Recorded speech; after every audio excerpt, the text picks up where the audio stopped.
And we're back with another episode of the Pals Podcast. I am your co-host, Danny Galerno. And I am Ricky Liordi. And Danielle, I thought you were going to come and sit beside me. That's why I was getting annoyed. That's why I sat so far. I was getting pre-annoyed. Well, guess what? Who do we have on the podcast today? We had Maral on podcast. Maral. Thank you for coming on. That's all. But wait, what's Maral's new last name? I don't even. Campana. Yeah. Yeah, Campana. Yeah, I thought I got it wrong there for a second because I was thinking, I'm like, did she change it? That's the only last name I know, so that's why. That's why I was like, did she change it or not? Anyways, Maral, thank you for coming on the podcast. You were, especially considering this was your first podcast. Amazing. Yep. And you even said like you weren't nervous until today, and like you could not tell during the episode. Such a natural, but also I am so thankful you shared your story, and I know even Ricky is. Not a topic that people talk about often. I think women are very scared to talk about it, but it kind of just showed that you don't have to be, and other people are going through things. Doesn't mean you're going to go through it, but it just kind of opens it up and like people around you and kind of what they're dealing with. So I think it was great, and I really appreciate you. Danielle hit the nail on the hammer there. Hit the hammer on whatever.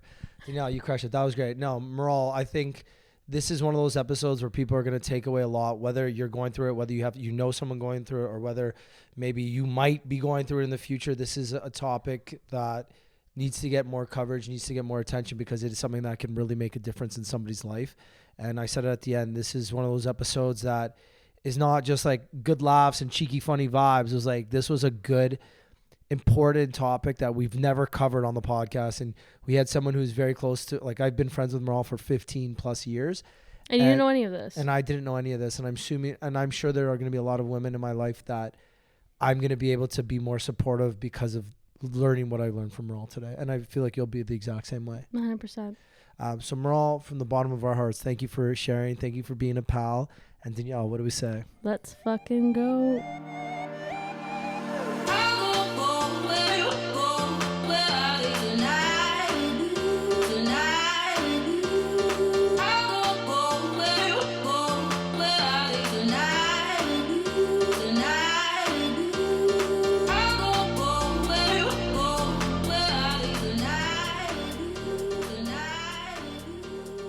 Yeah, I can't be noticeable. We'll see. But Maral, welcome to the Pals Podcast. Thank you. Thanks for having me. Is this your first time ever on a podcast? Yes. So I'm like kind of nervous. Don't be nervous. Yeah. I mean, I'm in good company, which is great. You are. But You're I'm in great nervous. company. Yeah, great company. Sorry. I also love how this like podcast came about. What concert was it after? Drunkenly. After Raptors game. Raptors game. But Usher is when we like thought about it. Was it Usher? Yes. Yeah. Yeah. I've been randomly running into Ricky on the streets of Toronto for like 20 years now. Yeah. Like, honestly. Yeah. That's true.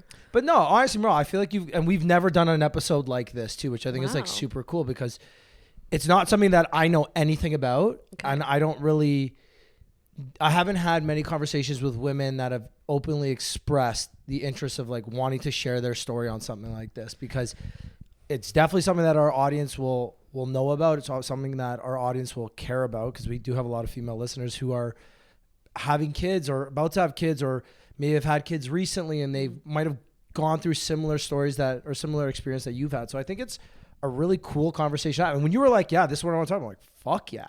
Usually our friends are saying, oh, and come on, let's shoot the shit. I'm like, I'm also down to shoot the shit. Yeah. Love to shoot the shit with people I've been friends with for 20 years. Yeah. But when you've got something, when you told me this, I was like, fuck yeah.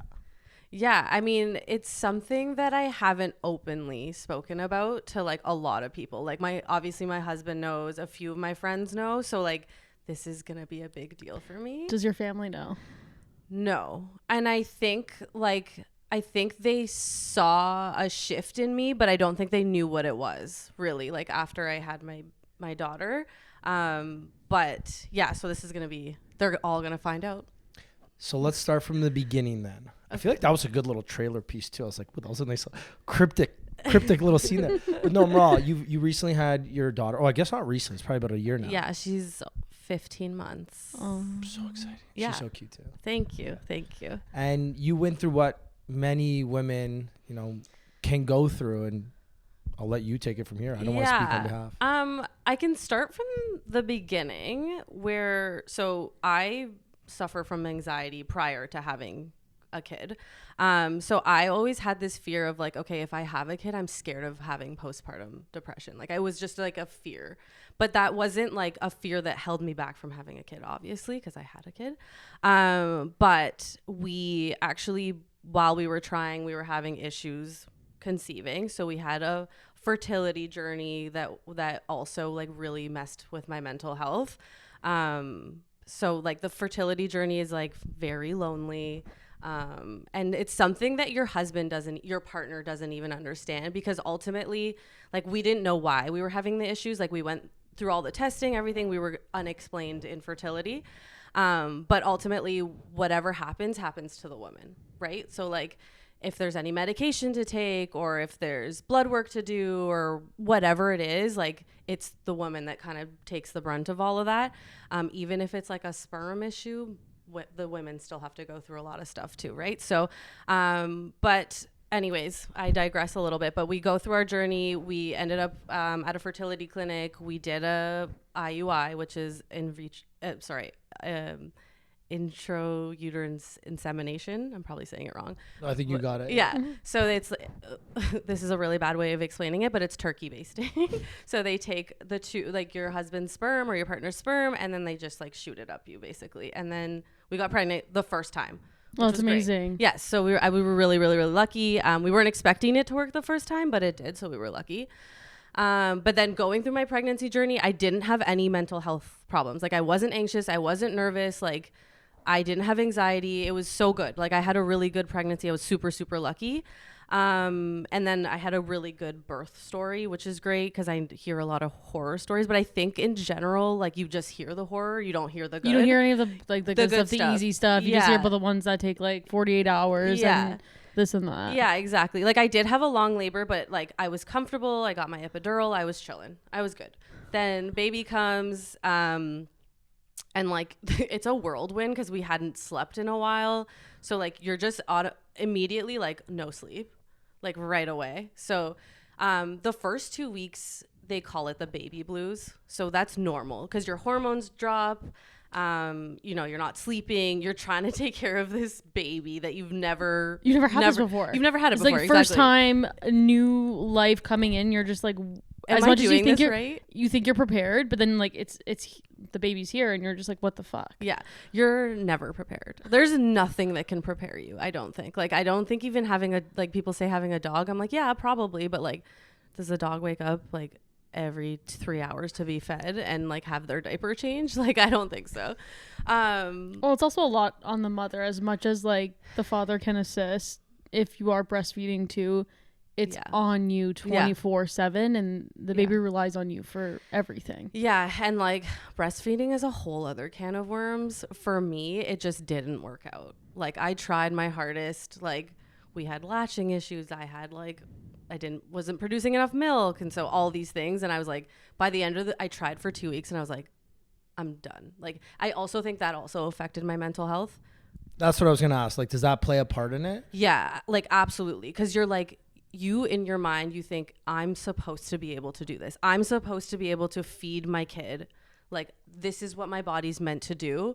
It just didn't work out for me. So that totally like threw me off, like absolutely. But when I made the decision to stop breastfeeding, I honestly felt like a whole world lifted off my shoulders. It's like relief. Yes. I feel like there's a lot of pressure right now too with like, again, I think social media adds to it and like people talking about it and women. And it's that expectation of I should be able to, and you can't, where it's totally normal. Even if you are, like I see some like influencer moms and like people are like shaming them, but they're not capable of like being with their kid 24/7. They just want to give their kid the best they can. Yeah. And you just have to do the best you can. Yeah. And I like remember people keep saying to me like, a fed baby is a happy baby. It doesn't matter how you feed your baby. It really doesn't matter. And so like I really... I did struggle with it though. Like I asked a bunch of my friends, I was like, I'm considering and they were like, is it something that you think down the line you'll regret doing? And honestly, I never regretted it. I never regretted that.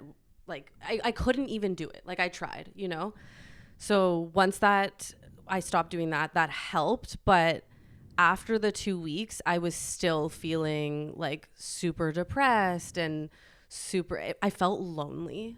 like very lonely, which was crazy because like I had a baby, my husband was home, like, but I just felt lonely. Like there would be times where I'd be like washing dishes and I just start crying like randomly. And like for no reason at all, like I'd just be like crying. Would that be because of the hormones maybe? Yeah. Okay. Yeah. So hormones, yes. But I do think then like, so after like I was saying, after the 2 weeks, it's then like pretty much considered postpartum depression. So like your hormone, even though it takes your hormones a very long time to regulate, but in my mind, I was like, this is just the hormones. I wasn't convinced that I like had postpartum or anything like that. I was like, it's just the hormones, needs to play its part, like it'll go away. But it didn't go away. And yeah, I'd randomly start crying and I like, this is so sad, but I just didn't feel connected to my baby for a very long time. And the weirder thing was that I didn't want anyone else to hold her. So it's a normal mom thing to like feel, but I didn't feel connected. So it was so weird. I just didn't want anyone else to hold her. Cause like, do you think it's because you were scared for other people connecting with your baby the way you couldn't? Maybe. And also I just didn't want to like miss out on any moment because I wasn't connecting. Right. So I was like, if she like, I don't know, yawns or cries or smiles or whatever, like, I don't want to miss that moment. So like, and you know, when everyone says like sleep when the baby sleeps, like I would sleep like literally right next to her, like cuddled on the couch. Cause I just like couldn't not be close to her. It was so weird. Like, but it's such a unique, and again, well, it's not unique. So I'm assuming many women kind of go through what you're going through, but like as a guy, like I'm trying to put myself in your shoes and I just can't. Yeah. Yeah. You know what I mean? It's just, I guess that's a mother's instinct, right? Like, yeah. And like, I want to preface this by saying, but not everyone has the same experience, obviously, right? Not everyone experiences postpartum or experiences I've heard that a lot of women do experience like they're not attached to their baby, they don't feel that connection, but not everyone experiences that also. And sorry, do you think that the not breastfeeding or not being able to breastfeed also led to the lack of connection, which kind of, I feel like it's a little bit of a snowball effect. Yeah, I think so. Yeah, definitely. Because like, and I would read so much about it and I was like, am I not connecting with my baby? Is the baby going to know that I'm their mother?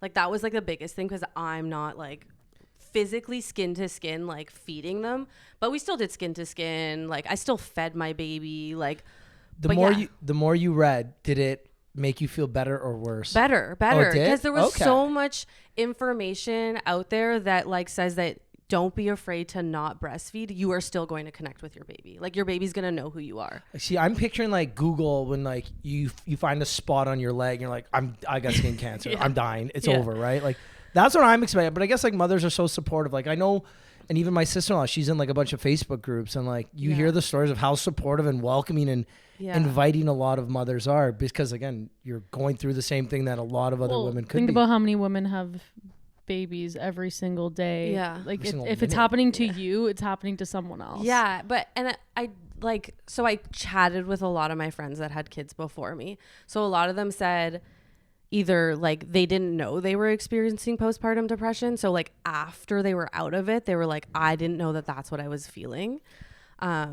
So they didn't have advice, right? They were like, I didn't know. And then a lot of my other friends were like, good for you for admitting it. And I was like, why is this something that we should be ashamed of? It's not something that you can control, right? It just either happens to you or it doesn't. So for my reason to even come on here is to like, if I could even help one other person, then I've done my job. You know what I mean? 100%. What would be, okay, if you can go back and tell the Maral who was, having troubles with fertility, what would you say to her? Like that specific Maral. Yeah. Oh gosh. I would say like, and okay, I'm gonna, it's funny that you say that because I'm gonna drop another snowball for everybody or bomb for everybody else, but we're actually trying for our second and it's not working. We're going through fertility and stuff. So I'm actually going through that roller coaster a little bit, but the first time we didn't have a failure. So we've had failures now. What I would want to tell myself the first time is it's going to work out, whether like it depends on what route you take, but it will work out. You just have to be patient. But obviously I have zero patience. So that's the same advice I should be giving myself. I was just going to say, do you wake up every day when it doesn't work? You say, hey, Maral, it's going to work. Have patience. No. I don't. Blame it on the hormones, No, I don't, because I think because I never experienced failure the first time, I'm going through a different set of emotions. Okay. It's almost like reliving it in a different way. In a different way, yeah. So, I mean, okay, when I say failure, like obviously the first time we tried naturally and it didn't work, and then we did fertility and then it did work the first time. So now this time we're going through fertility and it's not working. So I think that's the failure is what I'm talking about. Medicated failure, I guess. But yeah, I mean, I'm trying to figure out ways to manage through it. Like working out helps my mental health so much. Like, so I try to come, I don't even live close to close to downtown, but I will make an effort to come downtown. Go to Barry's. Yeah, She's go a to Barry's Barry's. girly. But like go for runs, or I think, and like a lot of the problem is social media. Yeah, you see the happiness and the pregnancies and everything else. You're like, fuck, like why not me? Exactly. So like it's so triggering to see or hear when other people are pregnant. And like I'm still so happy for those people, obviously, because I also don't know everybody's journey, but the people that I do know their journey, I'm still happy for them. I was going to ask you that because like I feel like there's a lot of scenarios, obviously, like when you're going through a struggle, it's obviously hard to see someone succeed. And like you said, you don't know what they kind of went through in the background, but like where does that line get drawn? Yeah. I think like you can still be sad for yourself. Obviously, like you still feel the feels. Like you can't deny the feelings that you're feeling. There's definitely anger. There's definitely like, why not me? That all that stuff. But is it okay to project that on someone who is going through maybe like one of the happiest moments of their life? I don't project it personally on those people because that's a happy moment for them. And I could only imagine like if someone had done that to me and they didn't know my like journey, you know what I mean? So I will never be like, fuck you, you know, like I will never do that. I will still be super happy for them. Like having a baby is a gift, and I'm no matter what happy. And I've heard stories of some of my female friends that they didn't have troubles, but some of their friends who had troubles like felt, sorry, let me start again. I had some friends who got pregnant right away, and then they had their friends who had really like had a lot of troubles, and they felt guilty like telling their friends like, them, oh, like, and they had to, I don't want to say dim their light, but they had to like basically not be as excited around certain friends because they know they're going through. So it's such a tough thing because I see, as a complete outsider, I see both sides. Like, if one of my best friends is having someone I care about is having a tough time doing something, and then I'm going to brag about how I'm doing exactly what they're trying to do, and I did it really, it's so fucking tough. Yeah, it's such a like catch-22. It's like the hardest thing, because I know some friends exactly going through the same situation, and it's like they are holding back because they don't want to make the other person feel, and it's just there's no winning in this situation, I guess. And for sure, I also like I see both sides. I had one friend who knew that I was going through fertility stuff and was having issues, you know, getting pregnant, and so there's a group of friends of ours, and we were all gonna go and meet whatever for lunch or whatever it was. Prior to that, she texted me to let me know that she was pregnant. And it was such a beautiful message. She was like, I know you're going through a difficult time. Like, I'm going to tell the girls at brunch that I'm pregnant, but I wanted to tell you in advance so you were like prepared. And that like honestly meant the world to me. Like it meant so much to me that she approached it like that. And like I've had other friends that haven't done that. That's not to say that what they're doing is wrong, but like just the thoughtfulness behind it, the extra step. Like she could have just told me at brunch with all the other girls. I still would have been super happy for her and all the things. And I know she had a tough time like during her delivery and all that stuff. So, but to take that extra step was so beautiful. Yeah. And that's a good takeaway for something like this. 'Cause there are some, like, again, this is a very common thing. Like not being able to get pregnant is, I feel like as we get older with our lives, like it's becoming more and more like it happens more. Yeah. And like now I know I've had family members who went through in vitro or IVF. IVF. Yeah. Mm-hmm. So like you hear about this stuff all the time. Mm-hmm. And then on the flip side, like you don't know, people tiptoe around it because they don't know what the right answer is. So I feel like if someone is going through a tough time and you're really excited and you've got it right away, then maybe send that little message. Hey, like I know you're going through a tough time, but I just want to let you know that like, hey, I'm pregnant or whatever. I feel like that's a good way to do it. Yeah, and it's so hard because I'm like so fucking awkward talking about it. I hear the words struggling to come out. I'm like, what the fuck is wrong with me right now? No, you're doing a good job. And it's no, you are. You're doing a great job. It's such a tough conversation, I think, for men to have, right? Like it's something that they will never experience. Like your partner might experience it, but you'll never go through exactly what they're going through. So like it's so hard, but so I appreciate that you're. And towards the end, I want to talk about him and how men can support you. I don't want to switch it around now, but like towards the end, I do want to ask that because that's a huge fucking point on this too. Like I know men, while they're not affected, they need to be there for their partners in these difficult times because it's a very tricky situation. Yeah. And it should be such a magical, loving, like connective thing for both partners. Yeah, and it's like. Because like you think of like, well, when I learned about sex, it was like in school, it was like you either, if you have sex, you're going to get pregnant or get an STD. Like that was it. Unless that you wear was condoms, then you're fine. Yeah, unless you wear condoms, then you're fine. But like, it's so much more complicated than that to get pregnant. Like I am learning even because a bunch of my friends are getting pregnant right now. And I'm just like learning about the exact moments to a T, and like it's a normal top, and it's insane. No, it's like it's but the hard. funny part is I feel like everybody knows somebody that had an accidental baby when we were like 18 or 19. Like I had two even friends now like I had friends that had babies like really early and we're like, oh, like fuck, I guess like the books are right, like you can fucking have a baby earlier. No, but at the end of the day, if you actually look at the math, like they just weren't in tune with their body. Yeah, you know what, that's what it really is like you obviously, yes, you're very fertile when you're younger, so there is a higher chance of getting pregnant when you're younger. But also, like when you're like, I had no idea when I was ovulating when I was younger. Like it took until we actually started trying for me to figure out when I was ovulating. There's things called ovulation strips, and now once a month, my friends sometimes are literally checking to either get pregnant or not to get pregnant. Yeah. Well, and then like I have friends too. They'll say the same thing. Like we're trying. And when I was younger, I'm like, oh, so you're just fucking. Like that's what trying is. Like no, like we have like like certain sex on certain days, and like we make sure it's on that day. Like we're not missing those 4 days of the month. Like we are having sex twice a day on those 4 days consistently. And it kind of sucks because like it kind of takes away from the joy of having sex, right? Like it's become a job. Mm-hmm.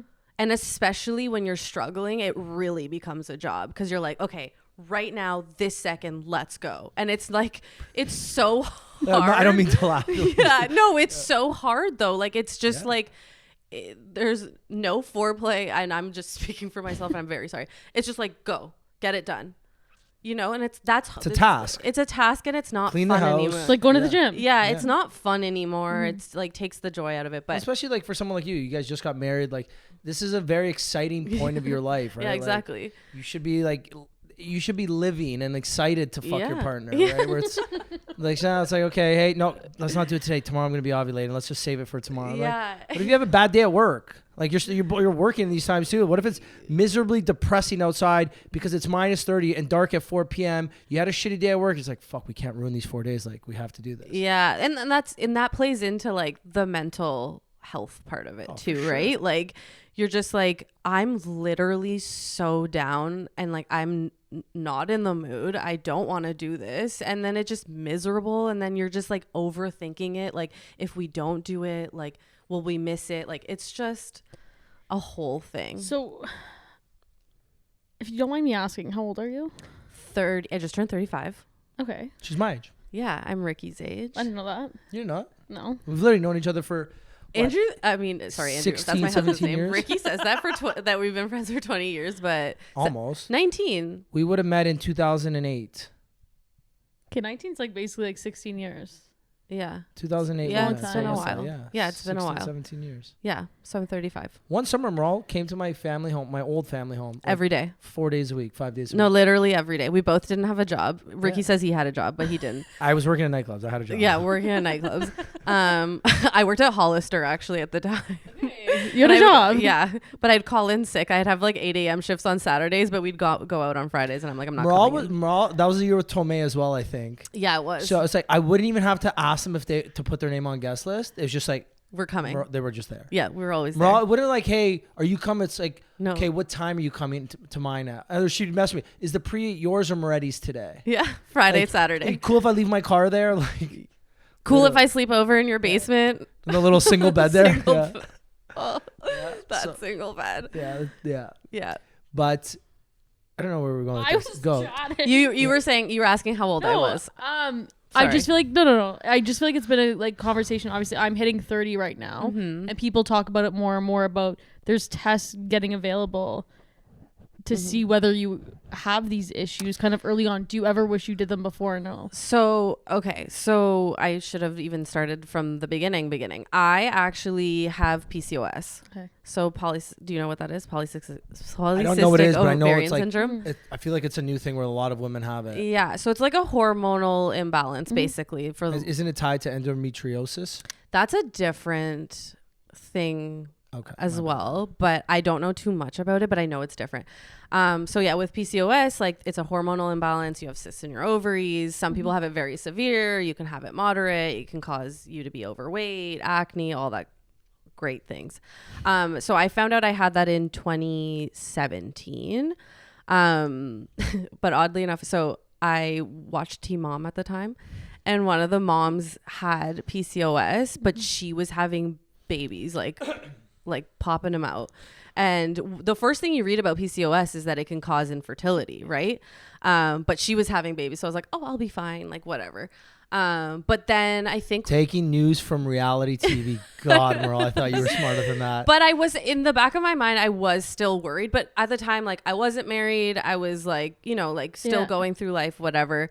So I wasn't like, it wasn't that serious. And then once me and my husband got engaged, I actually ended up doing tests. So I did all the fertility tests and everything came back normal. There was no So flags, it's- no issues. So there's another test that you can do. Sorry, you cannot do. The one thing they cannot test for is the quality of your eggs. So us going through infertility, it could be because of the quality of my eggs, but we don't know because we can't test for that until they like physically remove your eggs and and they don't do that until you're doing IVF basically. Yeah. So I did do the test. Everything came back normal. And I actually did the test a couple of times. And same thing, everything came back normal. And like when we're trying again for the second, like we did the test again. Would you suggest other people to take these tests? Yeah. I mean, I think it's, even though infertility can still happen, I highly recommend it. I think it's just good to know like beforehand if there is any flags or issues. Yeah. Like if something were like they test if like your fallopian tubes are blocked, for example, then that means the egg can't release, right? So there's things like that that's blatantly obvious that they can test for. Well, isn't it they test the quantity of eggs?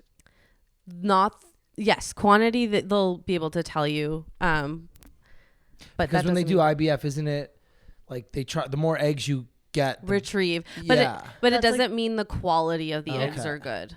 Because even like with in vitro, like doesn't it can take a few times. Yeah, it And can like be. I heard that's really tough too. So I have someone close to me that went through it. Yeah. And like you hear the stories like every morning, like 7 a.m. same time, you got to get a needle, or like 6 a.m. It's like, fuck. Yeah, I think it's like a needle. And that fucks with your hormones too, because For again, you're sure. injecting. Well, no, you're literally injecting yourself Hormones, with yeah. hormones, and like it Yeah. changes everything. Yeah, exactly. What would you tell? Okay, so we talked about the version of yourself with fertility. What would you tell the version of yourself, or what piece of advice would you give yourself when you decided that like you weren't feeling the connection after breastfeeding, when you felt that that was a really good decision? So right before you're hitting postpartum. Like It's so funny because I spoke to another mom that was like going through the same thing I was going through, and I was explaining my like breastfeeding thing. She's like, don't do it.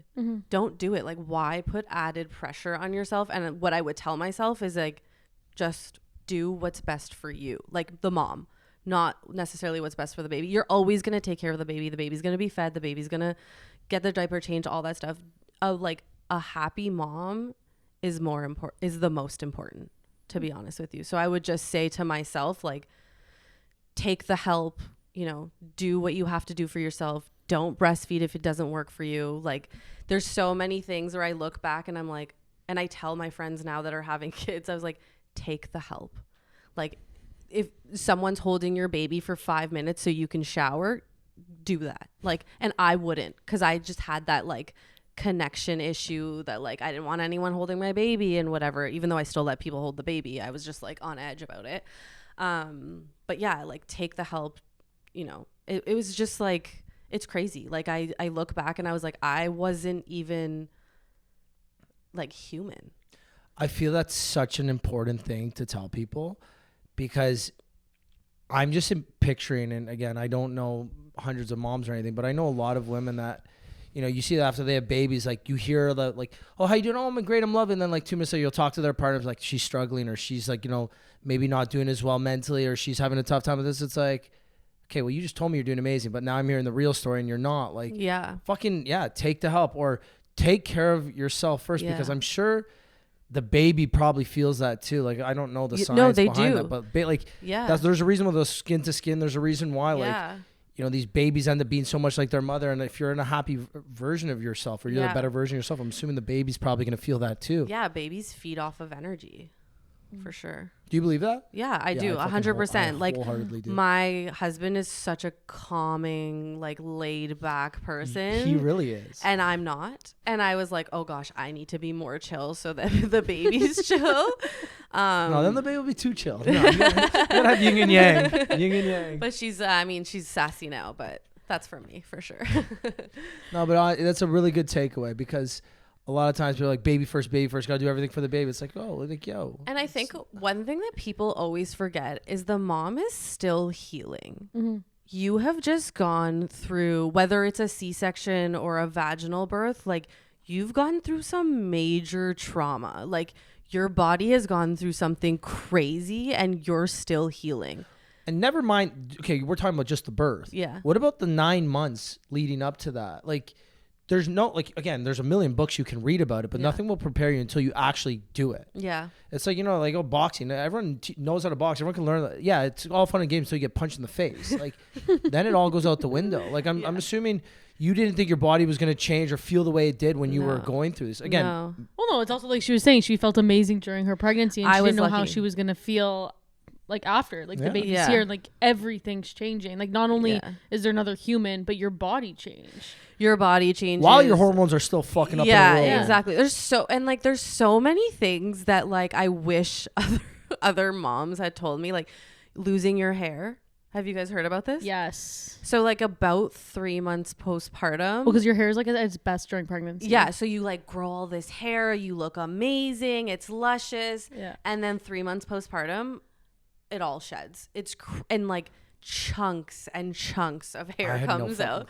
Yeah. So, and then you get the regrowth and it's the ugliest. I'm still going through it. You can't see, luckily. I was gonna say, I thought your hair looked really good today. Thank you. It's long and luscious. But it's like when it's in a ponytail and then like you see the little strands like sticking out the side. But yeah, there's so much that you go through outside of the hormones. Yeah.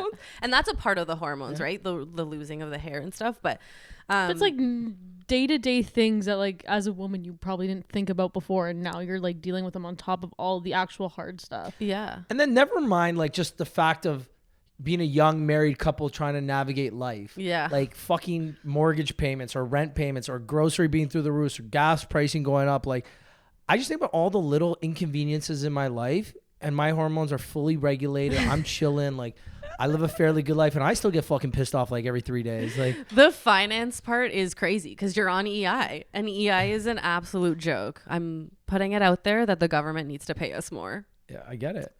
It's fucking tough. So again, you're going through all these hormonal changes, you're going through all this shit, And then your body's also like, oh, by the way, I'm going to dump these fucking hormones on you right now. Yeah, it's a hormone drop, right? Because you're building so much estrogen and progesterone during your pregnancy, and then all of that just completely drops when the baby's born. And it's like, I've never felt a hormonal shift like that in my entire life. I was gonna say, when did you like know you were like going through this postpartum? Yeah, good question. I didn't for a very long time. So it was my husband that was like, and he's so gentle about it. Like, he was so gentle about it. Yeah, well, Andrew, I love you. He was like, he could just see that I wasn't myself. Like, I had so much anxiety over the baby, like sleeping, eating, all these things. So that's one part of it. But then I was just like not happy, not smiling, like miserable. I was in such a dark hole. And then also, like, obviously you're not sleeping, so that adds to it. I felt like I was just going through the day, every day, the same thing. What is it called? Groundhog Day. I was going through Groundhog Day every day. I wasn't finding like joy in things. And he was like, there was a time, I think, like, I can't remember what it was. Like, I think we went for a walk and then she didn't sleep. And then I came home like bawling my eyes out. And like in that moment, I was like, is it better if I'm just not here? Like, would it be better for everybody if I just didn't exist? I didn't like, it wasn't like I was like, okay, I'm going to kill myself. It wasn't that, but it was like a moment in time where I was like, am I the problem? Like, is it me? Or like, and then my husband was just like, oh God, like you need to get help. Like you need to talk to your doctor. And actually, like, I had spoken to my doctor and she had prescribed me medication, like antidepressants or whatever. And I had the prescription. Well, another part of it was I had signed up for a 10K run, like in May. So I had my baby in January and in May, the 10K Sporting Life run. And I was also on Mother's Day every year. Exactly. It's on Mother's Day every year. And I was like, I was so scared to take the medication because I was so worried about the side effects. I was worried that like it would make me more tired. It wouldn't motivate, like I would lose motivation to run and like train and all that kind of stuff. So I was so scared of all of that. But like what I was going through was worse. And respectfully, who fucking cares about a 10K run? No, honestly. But when you're not when you're brain fog, you're not thinking clearly. You're not like, you're like, oh, I got to do this 10K because I signed up for it. But I was using it as an excuse not to take the medication. It was an excuse. It wasn't like, you know what I mean? It wasn't a legitimate reason. I just like was like, I just can't do it because of this run. And like at that point, so then I signed up for therapy. So I was in like one-on-one therapy with a therapist who was like specializes in postpartum. And then I was in group therapy with a bunch of other moms that were experiencing postpartum as well. How's the difference between the individual therapy versus the group therapy? So the individual therapy, you're obviously just focusing on yourself and like you're talking through whatever you're experiencing, and then like the therapist is just kind of being like, what you're feeling is normal. But then when you're going through the group therapy and you're listening to what everybody else is talking about and you're like, yeah, I'm experiencing the exact same thing. Like, this isn't just me. Like, I'm not the problem. You know what I mean? Like, in that moment when I was like, I'm the problem, I wasn't the problem. It's just, this is what we were. It's kind of like you said, when you're like reading the books, it was kind of making you feel a bit better. Like there is like solutions, so there is other people going through it. It was so comforting to speak to other women who were going through the same thing. And like when I had my baby, I felt so lonely. Like I said that in the beginning, I felt super, super lonely. And then especially when my husband went back to work, it was even harder for me because I just like didn't know what to do with myself. Like obviously I was taking care of the baby. She was fine. But I was so alone in my thoughts. I didn't want to be alone. I wanted to be around people. I so badly wanted to be around people. So it was like, to know that I wasn't in this journey alone was really nice. But sad. Obviously, I don't want anyone else to experience it. Yeah, no. When your partner went back to work, did that coincide around like the same time that you stopped breastfeeding? Like, where's that in comparison to the breastfeeding? Because did he go back before you entered the postpartum? Was it after?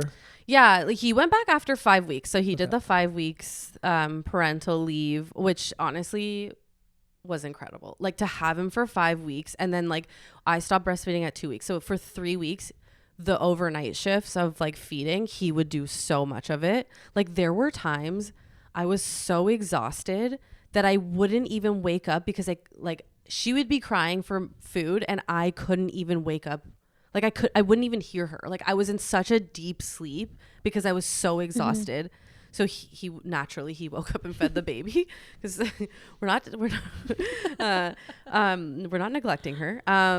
So he helped out so much and it was so helpful. Like I commend women who breastfeed. I think that's amazing and I'm so happy it worked for them and they could do it.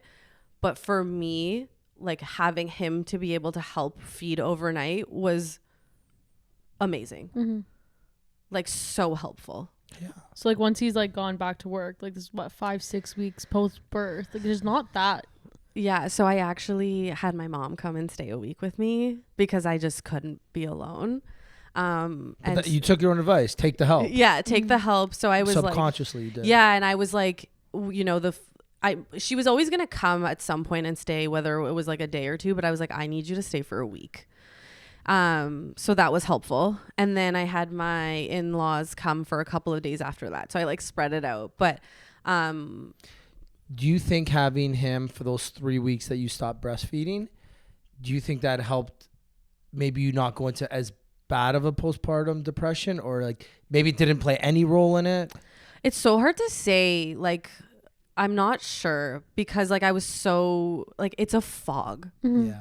It's but you also said that like almost when you decided to stop, that was it was almost so helpful. It was a relief. Yeah. So like it like that could have had nothing at all to do with that's it. right. Yeah. I'm just trying to ask for like, how can they help? Yeah, that's what I think. Yeah. Again, and okay, selfishly as a man hearing these stories, you're like, what do you do? There's nothing you can do. It's okay, like so he woke hard. up in the middle of the night, fucking God bless his soul, but you know, him waking up in the middle of the night doesn't really take that much stress and mental pressure off you, right? Because I don't know the science again, but I'm assuming the less you sleep, the less, like the worse place you are mentally, I'm assuming you probably don't produce the same amount of milk your body, like your energy levels or hormone, like whatever. You don't get back to who you are quicker. No, yeah. Again, and I know fuck all, by the way. Like, and I think like if he didn't push me to get help though, I wouldn't have done it.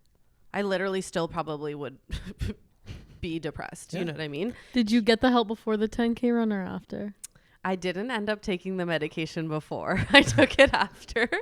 But when I tell you, as soon as I took the medication, so much better. Changed. Everything changed. Like I was happy again. I didn't have the side effects that I was scared about. And in my head, I was like, I wish I took these earlier. I just think like there's obviously like we all try to not take medication to kind of solve our problems. Like even like something as simple as like having a headache. And not taking Tylenol. And not taking like Tylenol or Advil. Like sometimes you just need it to make yourself feel better. Yeah. And this again has nothing to do with pregnancy, but you watch Summer House. Yes. And Amanda's very vocal about her depression. Yeah. And as soon as she took her medication, how much it changed her life. And you see it in her growth in the show almost. And sometimes it's kind of like it's scary. You don't want to put this, but you need to. Yeah, I think there's just like a stigma around taking medication which I understand to a certain degree on certain types of medication. But when it comes to something like this, where it literally drastically changed my life, I am a huge advocate for it now. And like I say this to everyone and like some friends, a couple of my friends were all on the same type of medication and we're like joking around. Like if we get a little antsy, we're like, we gotta up our medication. So it's nice to be able to make jokes about it. Obviously we're not upping our medication. But I'm a huge advocate. I always tell people that who have anxiety or whatever, I'm like, take the medication. Yeah. It's crazy. And I was on like the lowest dose you can take.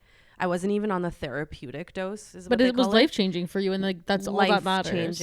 Life-changing. So now you obviously talked about trying for another. How did like that first experience kind of going through the postpartum affect your decision? Because some people would have called it quits, been like, one and done. I'm happy. That's all I need. I don't want to go through this again. It's so funny that you say that. So when I was going through my postpartum, I told I've always wanted 2 kids. Like I was an only child. And I was like, I hated being an only child. So I always wanted a sibling. So I always said that like, if I have kids, it'll be 2. And when we had our daughter, I turned to my husband and I was like, we're not having another kid. Like, I literally was like, there's no way. Like, I was like, I can't go through this again. I cannot do it. And then once I took the medication, I was like, yeah, let's go. Like, we can do this again. Like, no problem. So I think like, obviously everything is going to change for me. I've learned from like, there's always a possibility that I'm going to get postpartum again. And probably I will, like, just because I've gotten it before. I've suffered from anxiety previously. So I probably will get it again, but immediately I will be taking that medication. I'm not going to force myself to breastfeed. There's so many things that I've learned. I'm going to take the help. Like, you're going to have 2 kids at this point. Like, someone's going to have to take care of the other one. So you're going to have to take the help. Right. So, but just knowing, like, because I was in such a dark place that seemed like there was no out. There was no way out. Mm-hmm. Like, I'm like, okay, like, this is my life, you know? But like taking the medication and getting out of that, knowing that there's an out and you can feel better, like, I would have 10 babies. Maral, honestly, a lot of what you're saying, I'm listening as a complete outsider. I'm thinking like, this is such valuable information for like young women either trying to get pregnant or maybe even in the same exact scenario as you are, because you know, it's something that a lot of people talk about, but not really. Yeah, no. Like, you know what I mean? I feel like it's one of those like taboo topics where it's like kind of like mental health in general, but it shouldn't be. It's such a natural part of life. Yeah. And like, that's been my experience when chatting with, you know, friends that have had kids. You know, some of them were like, I didn't know I had it. Some of them said they didn't, but like, I now can see that they clearly did. So they're still like either in denial or about it or didn't notice that they had it.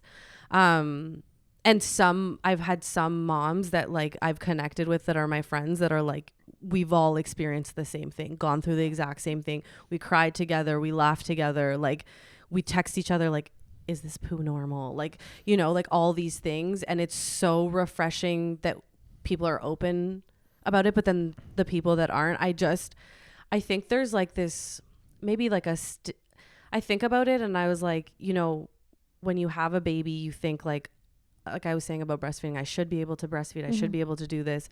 I shouldn't need help taking care of my baby. There's like this, like, you have this internal battle and struggle that like, I should be able to do this. So I shouldn't need help. Like, so then what I'm experiencing might be like a one-off thing. Then I should be ashamed about it because other moms can do it and not need help. And you know what I mean?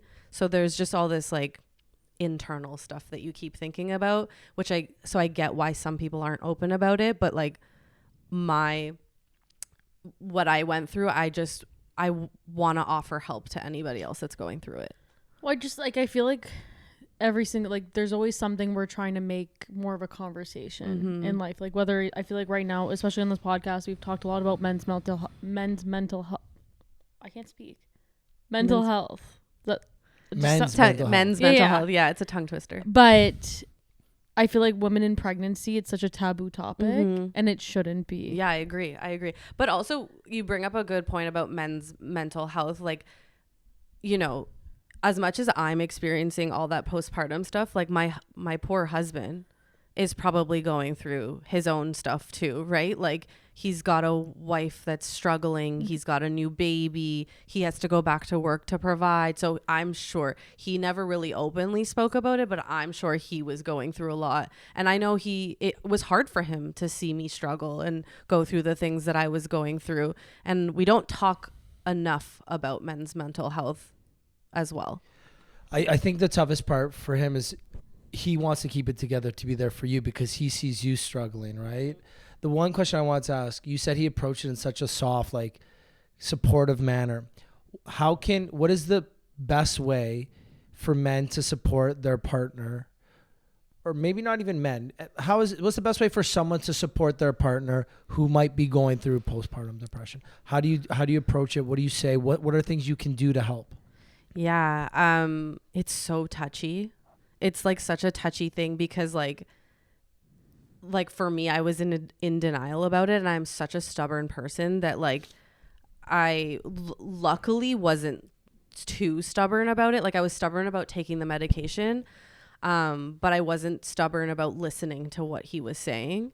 So I think like approaching it very gently, like, listen, if you're going through you're going through all these feelings and thoughts and emotions past the 2 weeks they call the baby blues, like you have postpartum depression, or anxiety or whatever it is. And I think like him gently being like, I think you should talk to somebody, like that's not me. Right? Because he's not going to understand what I'm going through. And so he was like, he would go and try to find resources, like people that I could talk to or groups that I could join, or like he would message other moms to have them message me and like subtly do all these things. But it was very subtle. He wasn't like in my face about it. He wasn't forcing me. But when I hit that rock bottom moment of like, should I be here? Like he was like, oh crap, like let's kick this into high gear. And so he really nudged me and was like, you need to, like, we need you here. We as in, you know, him and my daughter, and like, you can't do this. So we need you to get better. But yeah, like little subtle pushes, I would say.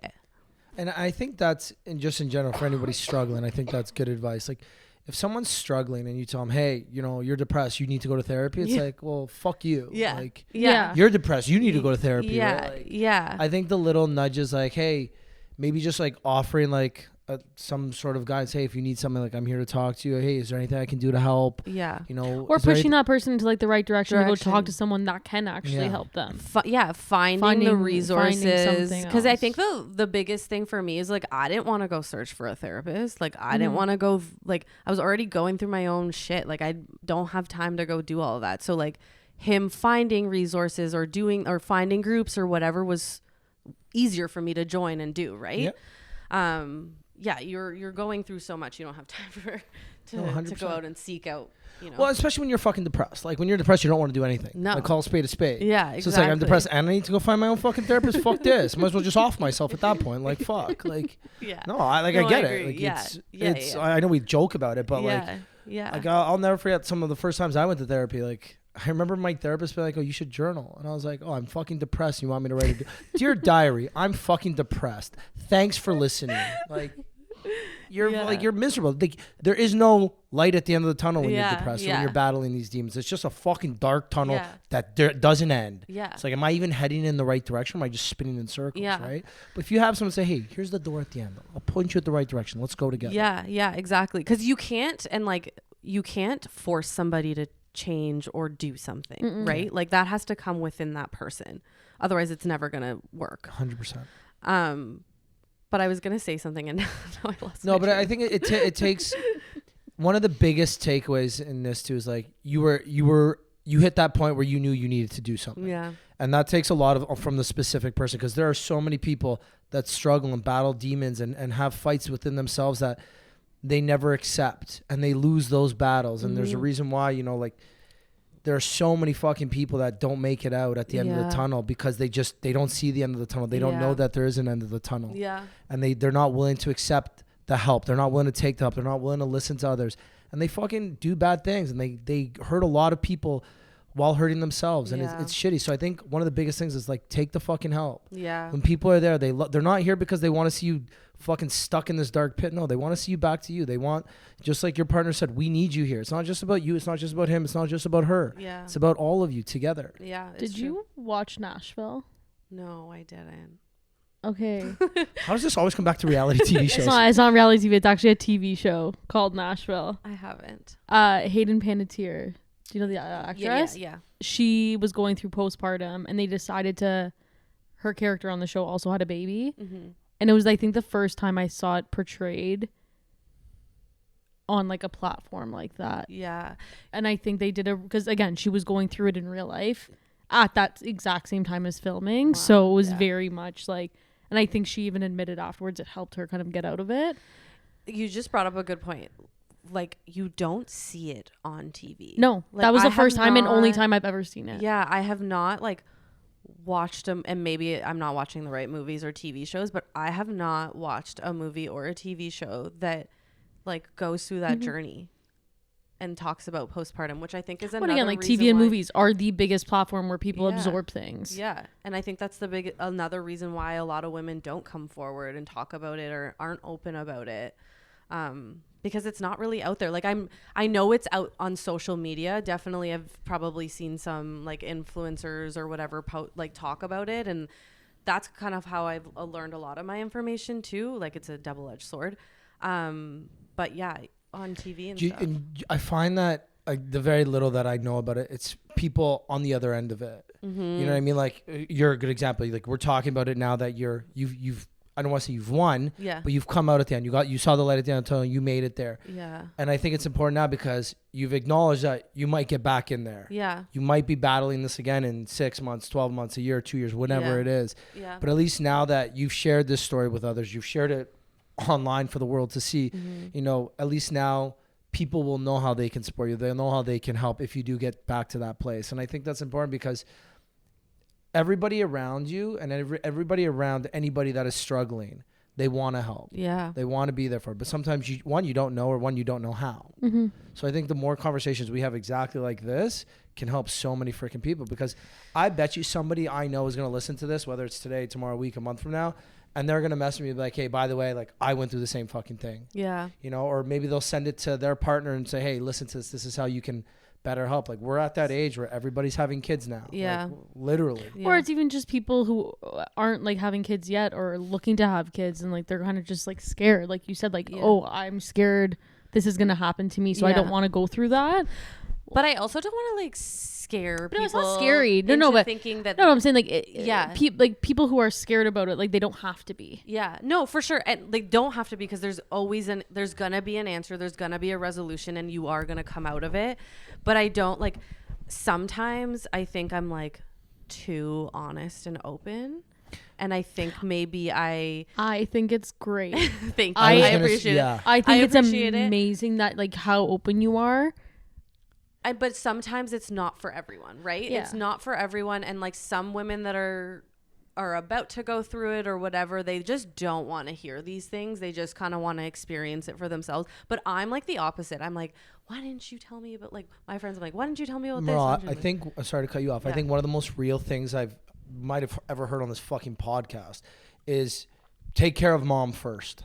Yeah. Like, you're going to get the odd mom that's like, no, your baby's got to be number one priority the rest of your life, blah, blah, blah. It's like, okay, well, respectfully, fuck off. There's a reason why, and I say this every fucking week, I feel like now, and I'm telling somebody every day, if the plane goes down, put on your mask before you help others.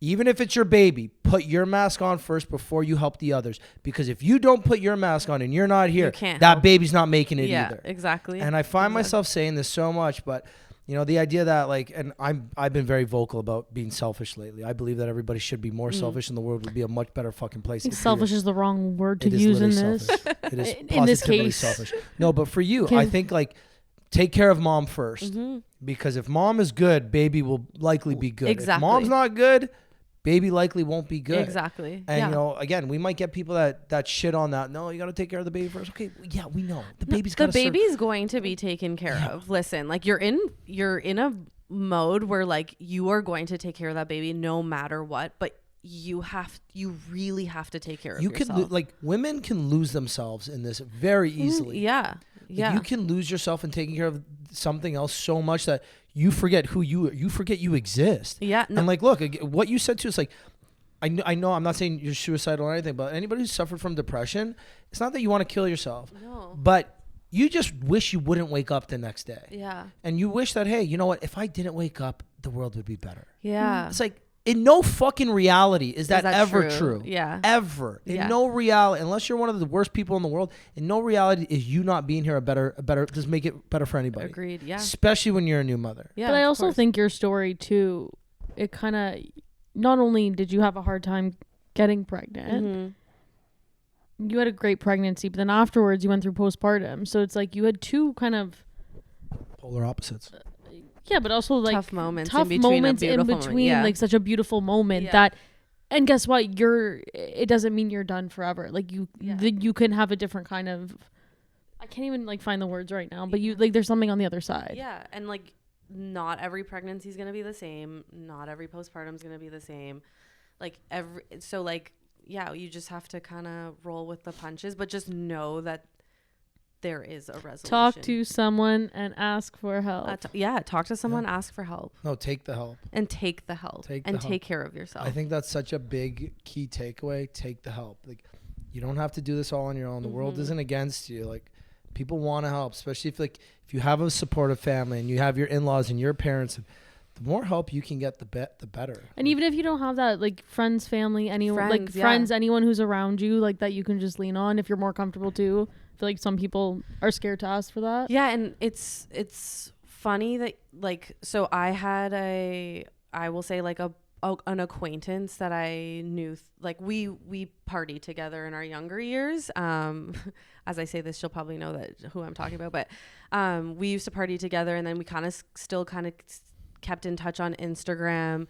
And then we both kind of had kids like a month apart from each other. And she also experienced postpartum depression, and I was experiencing it. And then we just kind of like hung out together, and like she helped me so much through what I was going through. And I hope I was able to help her. But having each other, like spending time with each other, being in each other's company was so helpful. Like, we weren't alone. We were in it together, so we like weren't alone in our thoughts. And like at the time, when we first started hanging out, we weren't taking the medication, and then eventually when how different we were from the time we weren't taking the medication to when we started taking medication. It was a complete 180. Is she one of the girls you joked with? We got to up the meds. No, she wasn't. She wasn't. No. Different one.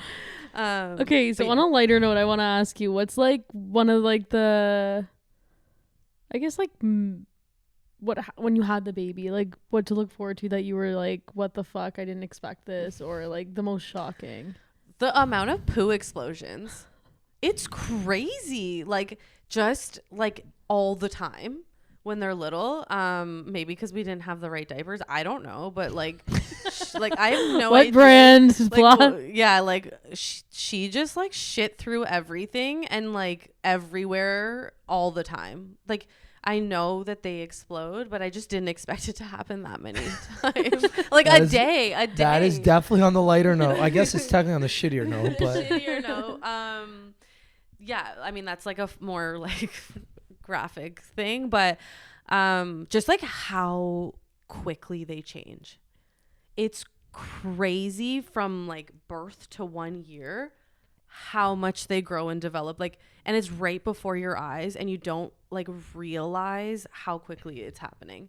It's crazy. Like, so like they develop, I can't even explain it, like physically, like mentally, emotionally, like motor skills, everything like develops so quickly.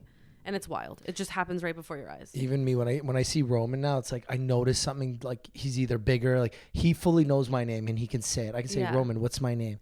Wiki. Yeah, it's so cute. So cute. It's so cute. We are nearing the end. I got one more, and then maybe Danielle might have another. What is the best thing about being a mother? Oh, like everything. And like that's crazy to say that because of everything I've gone through, but like, you know, you can come home from a really shit day at work, and like I go and pick her up at daycare, and the second she sees me when I walk through that door and she just looks up and smiles and runs to me, it's everything. It's literally everything. And like it just makes my day. I was going to ask you just quickly, you brought up daycare. How hard was it for you to get into a daycare? Oh my God. What the hell? It's Hunger Games. It was crazy. Like my friends have signed up like at like they got pregnant within like their 6-week mark. They're signing up for like daycares already. They have to. It's crazy. Like we've been on lists for like 1.5 to 2 years, and she was on 20 list. Mm-hmm. We just heard back from one daycare being like, we see that you've been on the list for 2 years. Are you guys still interested? What the bitch, you think my baby's not in daycare anymore? My husband joked and he was like, she's graduating now, thanks. like what? So that's like the hardest thing I feel like people are talking about now, and like moms just have to harass them, call them. That's how we got a spot. I literally called this one daycare like once every few weeks, and she was like, you know what, actually I think there's a spot opening up in December. She's And like, I was lady, can you stop calling me? what? So we got a spot. I literally harassed her. Yeah. Well, you heard it here first. Harass them. Like, Daycares, we do not condone this. We do not condone. Oh, we do. harass them. Maral, I appreciate you We appreciate you coming on, Thanks sharing for those. I having think this me. is such a valuable conversation. A lot of what we do on this is lighthearted conversations where we have fun and we share stories and we have, cheeky, fun conversations. Very rarely do I think we have conversations that can really change people's lives. And I genuinely, wholeheartedly believe this is one of those. I think this is one that will definitely impact people's lives in a very positive manner. Thank you. Thanks for having me. I hope I can make some changes. For No, some I people. think you so. truly will. And I hope when you are at your darkest days, if you get back there, you listen to this and remember all the advice that you're giving to yourself. I will. Like, I actually can't wait, like, to some of my friends who don't listen to this podcast to, like, make them listen to this Aw, episode. good. Just to kind of, just have that kind of, like, third party Yeah. telling them I'm listening. And anyone that's going through anything, feel free to reach out. I'm more than happy to help out. That's perfect because it's right in time for the plug. How can people find you? On Instagram, I guess. What's your Insta? Maral Campana. It's my full name. Very easy to find. We'll link it in the bottom. But Maral, genuinely, thank you so much Thanks for for coming on. having Thank me. you for sharing this. I think the more people talk about this, the more people have open and honest and real conversations, the more change we can have. And remember, take the fucking help and take care of mom first. Exactly. All right. Danielle, you want to wrap it up? Actually, I feel like you're in the hot seat. Nope. Okay. If you made it to the end of this, we appreciate you. Give Maral a follow, give Danielle a follow, give myself a follow, and we will see you guys next week. Bye. Cheers, pals.